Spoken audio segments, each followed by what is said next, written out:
Buenos días a todos, gracias por venir. Bueno, la idea de esta conferencia de prensa tiene que ver un poco con actualizar un poco los números, con contarles algunas gestiones que se han hecho desde el municipio. Primero habrán visto un poco la información de hoy, la cantidad de casos activos, que es de 1.646, perdón, esos son los casos totales, 428 los casos activos que hay hoy, ya estamos cerca a 1.200 recuperados prácticamente, y bueno, y la cantidad de internados que ya desde el último tiempo viene estando medianamente estable, lo que sí en estos momentos hay un poco más de internados en terapia intensiva. De todos esos internados, que son 6 en este momento, solo 2 son pacientes que se encuentran en asistencia mecánica respiratoria. En cuanto a la ocupación de camas, creemos que actualmente no estamos saturados ni desbordados, tanto por patología COVID como por patología no COVID, pero obviamente que es el número al que estamos atentos diariamente y el que todo el tiempo nos sirve como alarma ante la situación. Respecto a algunas gestiones, ustedes habrán visto que empezamos a realizar test de antígenos. Eso es una prueba de antígenos, para que ustedes entiendan, lo que hace es detectar partícula viral. Entonces es una prueba muy específica para lo que es el diagnóstico. Si bien tiene una sensibilidad un poco más baja que la PCR, que es la técnica que se realiza en el Instituto Maiztegui, es una técnica de muy alta especificidad y se la considera diagnóstica, por eso el Ministerio de Salud de la Nación lo aceptó como una técnica diagnóstica y se carga su resultado automáticamente en CISA. Precisamente como su sensibilidad no es tan alta como la técnica de PCR, un negativo de este test de antígeno no siempre descarta la infección. Por eso, ante un paciente sintomático con un test de antígeno negativo, se le debe realizar una PCR para que esto sea confirmatorio. También contarles que este test de antígeno no se puede hacer a todos los pacientes, que hay que tener ciertas características de la clínica y del tiempo de evolución de la enfermedad. Por eso se va a determinar día a día a qué pacientes se les va a realizar. Nosotros decidimos comprarlo y hacer la gestión. Esto es, se hizo una gran inversión, más de 2 millones de pesos comprando estos test de antígenos, porque creemos que necesitamos testear más, necesitamos buscar otras herramientas de testeo y dependiendo solo de la PCR, la verdad es que veníamos como un poco testeo. Por eso, si bien empezamos a usarlo diariamente con algunos pacientes que puedan ser candidatos,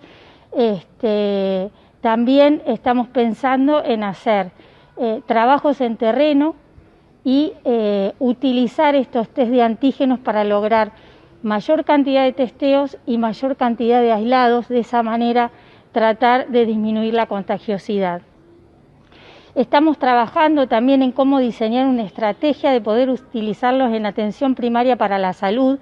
¿Para qué? Para que no todo entre por el 107 y poder llevar el testeo a los barrios. Así que bueno, la idea era contarles esto. Ustedes verán que el índice de positividad que tenemos por la cantidad de estudios que se hacen es muy alto. Eso nos dice que hay que testear más y por eso es que decidimos hacer esta gestión y es que estamos pensando la estrategia de cómo aumentar los testeos y en qué lugares. Nosotros tenemos pensado semanalmente o cada 10 días, de acuerdo a la cantidad de casos y a los focos que vamos viendo en los distintos barrios de la ciudad, salir a hacer actividades en terreno como la que hicimos la semana pasada en el barrio Jorge Newbery. Bueno, la idea era un poco contarles esto para que estén al tanto, para que comprendan de qué se trata esto del test de antígeno y bueno, acá estoy para que me hagan las preguntas que crean pertinentes. Doctora, ha aumentado exponencialmente el número de aislados y supongo que se dificulta un poco el tema del seguimiento, que se hace telefónicamente. Bueno, cuéntenos cuál es la estrategia que se está pensando para reforzar ese sistema.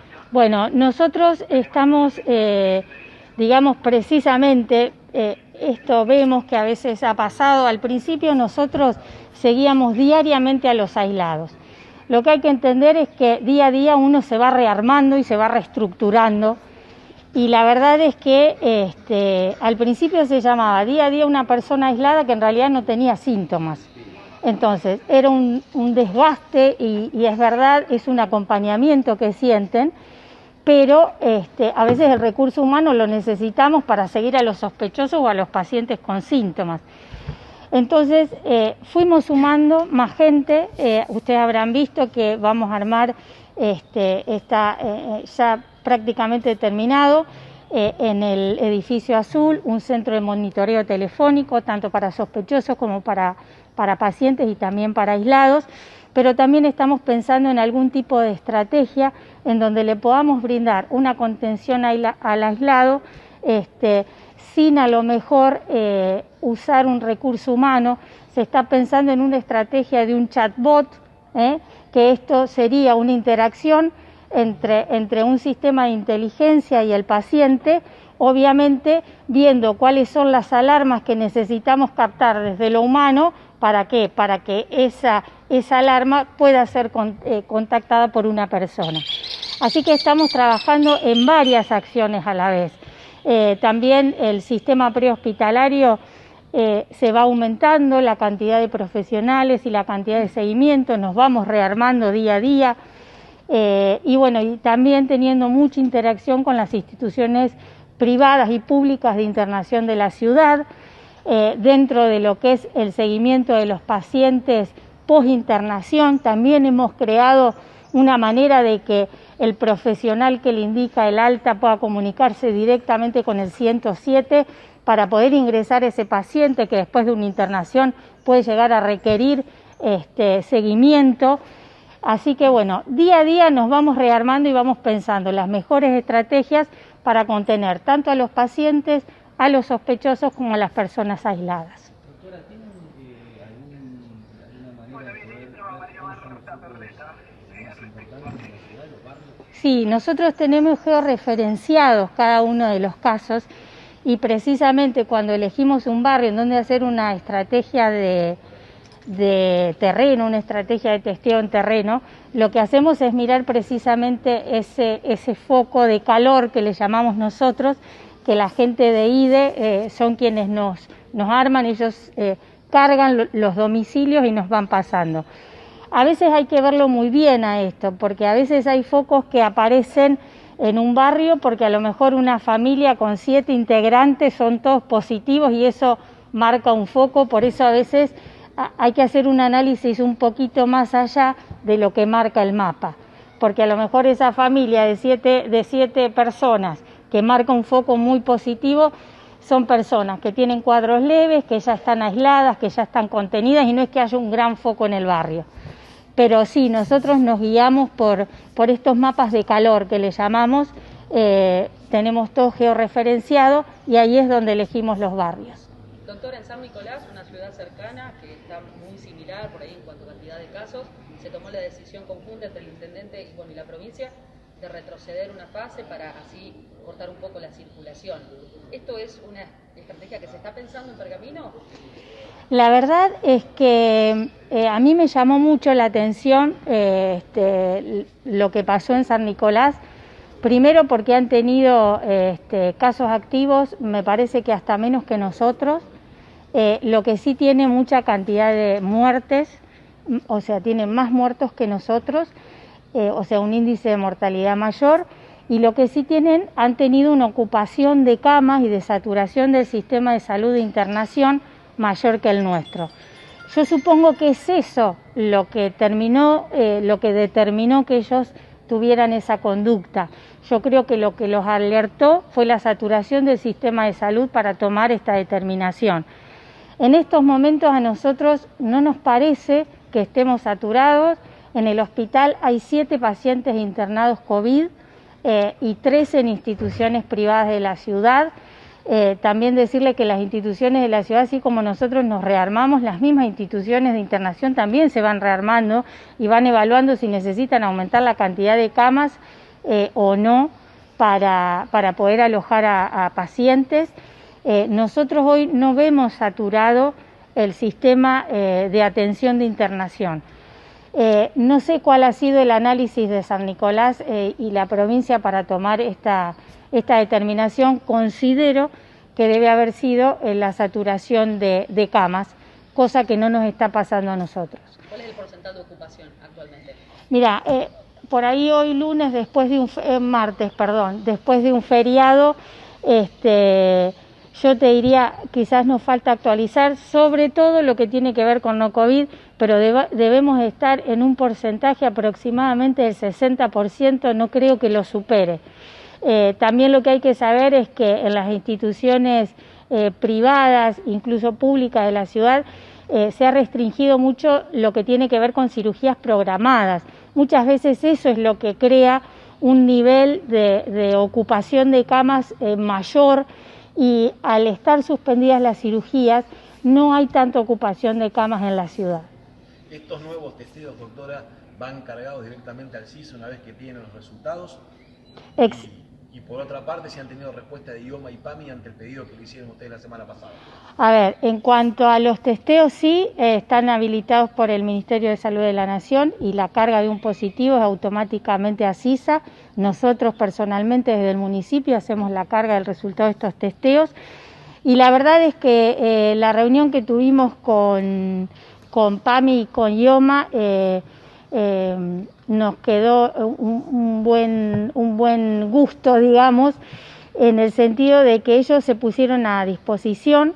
Lo que hay que saber es que IOMA, por ejemplo, cubre lo que es el diagnóstico por PCR, pero acá en la ciudad no hay ninguna institución privada que lo haga, institución de internación. El test de antígeno aún no lo cubren, no tuvimos respuesta a eso. PAMI no cubre ni PCR ni test de antígeno. Y lo que sí nosotros les pedimos es esto de poder acelerar lo que tiene que ver con internaciones domiciliarias y con el requerimiento de oxígeno.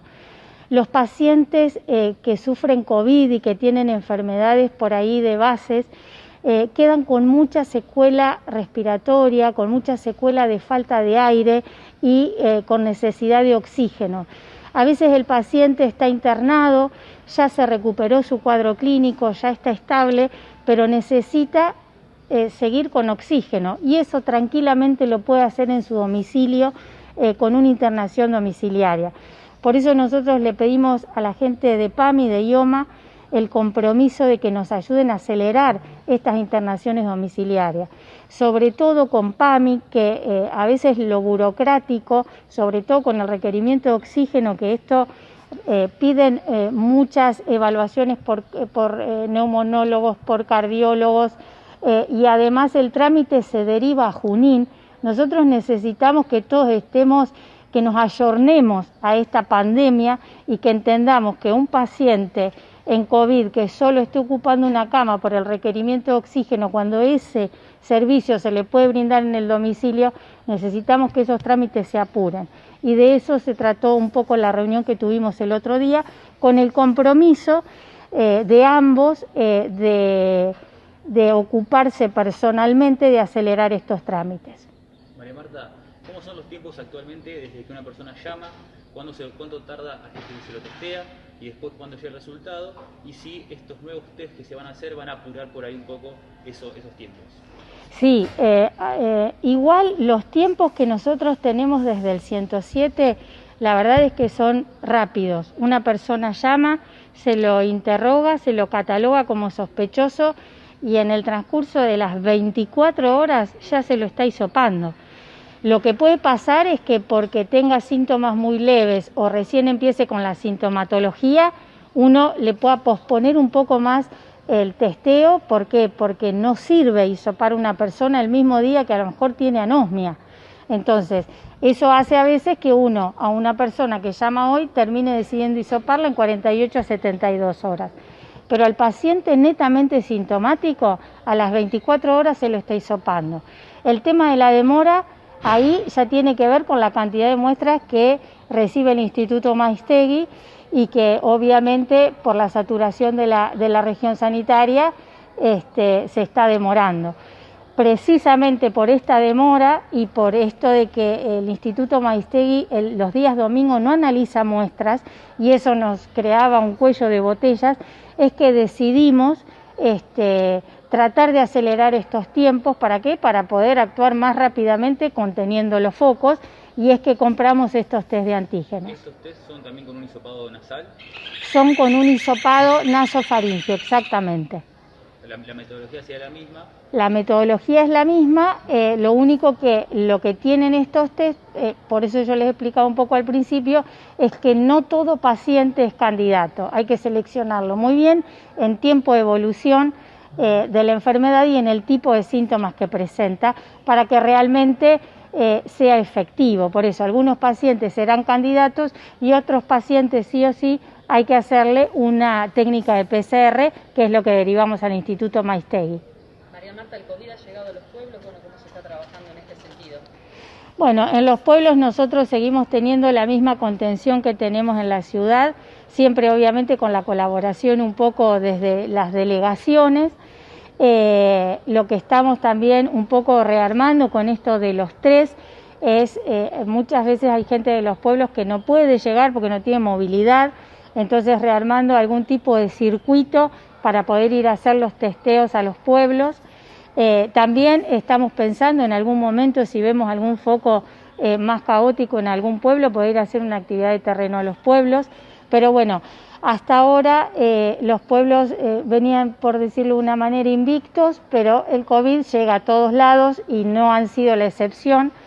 No hemos tenido gran cantidad de casos, si los comparamos con lo que es el casco urbano, pero sí seguimos actuando desde epidemiología con el tema de los aislamientos y de contener obviamente a todas las personas que están cursando y a todos los aislados y con la colaboración obviamente de los delegados de cada uno de los pueblos.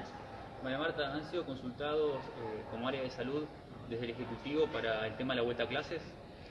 No, la verdad es que aún me parece que esto es muy nuevo desde lo que está definiendo provincia y me parece que primero se tienen que reunir y definirlo desde los sectores de educación. Me parece que a nivel local falta todavía esas reuniones a nivel de educación, como por ahí una vez que esté definido invitarnos a nosotros a participar, pero me parece que todavía falta bastante trabajo en el sentido de educación. Teniendo en cuenta la gente como está, los sentimientos que se tienen, ¿cuál es el mensaje que da el municipio finalmente para este momento que atraviesa Pergamino y sus pueblos? Bueno, por sobre todas las cosas el mensaje es que estamos tratando día a día de seguir brindando atención, de ver cuáles son las cosas que a lo mejor están pasando, esto de ver que necesitamos testear más y por eso se define hacer una gestión en cuanto a la compra de los test de antígenos y esto de rearmarnos constantemente, porque así como vemos que en algunos sentidos se trabaja muy bien, yo les puedo asegurar que no hay muchas ciudades que tengan el sistema de contención que tenemos nosotros para los casos ambulatorios, ni siquiera la articulación que hay acá en la ciudad con las instituciones tanto privadas como públicas. También a lo mejor vemos nuestra falla o nos sentimos frustrados cuando a un principio llamábamos a todos los aislados y hoy a lo mejor sentimos que no estamos tan presentes, pero cuando nos damos cuenta de esas cosas tratamos de rearmarnos y buscar una estrategia para seguir conteniendo a todos, a los aislados, a los sospechosos y a los casos positivos, y también que las instituciones de salud se sientan contenidas y sientan que tanto en el Ejecutivo como la Secretaría de Salud están las puertas abiertas para lo que sea necesario que les parezca que podemos estar colaborando, como lo hicimos con la reunión precisamente con IOMA y con PAMI, más desde lo formal, pidiéndoles una colaboración en este sentido. Perdón, siguiendo con la línea de lo que planteaba él antes, quería saber, digamos, en el caso de que un test de los rápidos, por así decirlo, de los antígenos, sea sospechoso, ¿se vuelve a repetir el mismo test o directamente se hace uno de PCR, que tengo entendido que por analizar el ARN del COVID tiene una mayor exactitud, si bien tarda un poco más, a diferencia del test en tener el resultado. Sí, eso nosotros lo tenemos precisamente protocolizado de esta manera. Un paciente al que se le realiza un test de antígeno es porque es un paciente que tiene síntomas y ya está catalogado como sospechoso. Si ese test de antígeno es negativo, automáticamente se le repite la técnica, la muestra para poder mandar una PCR. Perfecto. Y una consulta más. En cuanto a lo que sería el centro de hemoterapia de la ciudad o el banco de sangre de acá de la ciudad de Pergamino, me gustaría, digamos, dejar un mensaje con respecto a la donación de sangre, porque más allá de que obviamente el coronavirus tiene en vilo a todo el mundo, me parece que seguramente todas las instituciones o sectores públicos y privados están atravesando otras enfermedades también que necesitan seguramente el banco de sangre, el apoyo de las personas que se acerquen a donar. ¿Y hay faltante en cuanto a eso, o la gente se acerca igual a donar, o tal vez tiene más miedo por esto de la pandemia? Porque lamentablemente la sangre no se fabrica y la única manera de obtenerla es donándola. Sí, la verdad es que en casos puntualmente con el tema de donación de sangre, es verdad que la población que sufrió COVID está muy motivada a la donación de sangre para anticuerpos respecto a COVID.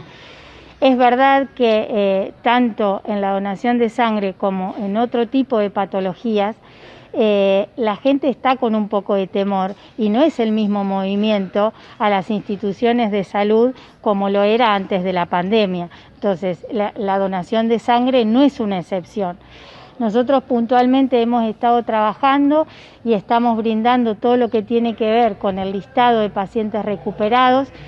Sobre todo se está trabajando con Región Sanitaria Cuarta el tema de la donación de sangre para lo que es COVID. Pero bueno, es una realidad que a veces hay que seguir estimulando el tema de la donación de sangre independientemente de lo que tiene que ver con la patología actual prevalente que es el COVID-19.